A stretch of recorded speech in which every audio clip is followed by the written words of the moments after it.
সম্পর্কগুলোতে ভুল বুঝাবুঝি নিতেই পারি। আমরা যদি সেটা ঠিক করে নেওয়ার চেষ্টা করি তাহলে সম্পর্কগুলো আরো অনেক সুন্দর হয়ে যায়, বুঝছো?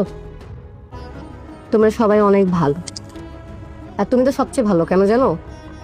কারণ তুমি তোমার ভুলটা নিজে বুঝতে পেরেছো। এটা সবার পক্ষে সম্ভব হয়নি। ভাবি, তুমি আমাদের জন্য কত কিছু করেছো। তোমার প্রতি কৃতজ্ঞ হওয়ার বদলে আমরা ওটা তোমাকে সন্দেহ করেছি, তোমার সাথে খারাপ ব্যবহার করেছি। শোনো, সম্পর্কগুলোতে ভুল বুঝাবুঝি নিতেই পারি। আমরা যদি সেটা ঠিক করে নেওয়ার চেষ্টা করি তাহলে সম্পর্কগুলো আরো অনেক সুন্দর হয়ে যায়, বুঝছো? তাহলে কি তুমি আমাদেরকে মাফ করে দিয়েছো ভাবি? কিন্তু ক্ষমা করার কিছু নাই। আমি তো কিছু মনেই রাখিনি। পরিবার মানেই তো একে অপরকে বোঝা, তাই না? তুমি আসলে না রিচ কিড হওয়ার পাশাপাশি খুব বড় মনের, মানে খুব রিচ মনেরও মানুষ।